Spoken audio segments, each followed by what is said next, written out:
વિશ્વરૂપ દર્શન યોગ. ગીતાના અધ્યાય 11 વિશ્વરૂપ દર્શન યોગમાં અર્જુન ભગવાન શ્રી કૃષ્ણના બ્રહ્મારૂપી રૂપના દર્શનની ઈચ્છા વ્યક્ત કરે છે. ત્યારે ભગવાન અર્જુનને અનંત રૂપના દર્શન આપે છે અને અર્જુનને કહે છે કે આ બ્રહ્મરૂપ એ દરેક મનુષ્યની અંદર રહેલું છે.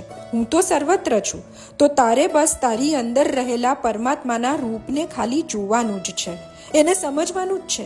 એવી જ રીતે કેન્સરના દર્દીએ હંમેશા એમની અંદર રહેલી અપાર શક્તિને સમજવાની છે અને કેન્સર સામે લડવાની તૈયારી કરવાની છે.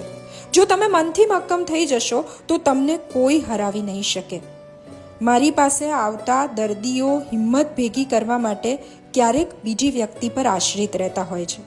હું એમને એક જ વાત કરતો હોઉં છું કે વિશ્વની દરેક શક્તિ એ તમારી અંદર જ સમાન્વિત થયેલી છે અને એટલા માટે હિંમત ન હારવી જોઈએ. જેવી રીતે ભગવાન શ્રી કૃષ્ણએ અર્જુનને બ્રહ્મારૂપી રૂપના દર્શન કરાવ્યા, એવી જ રીતે તમારે તમારી જાતને આત્મવિશ્વાસના દર્શન કરાવવા જોઈએ.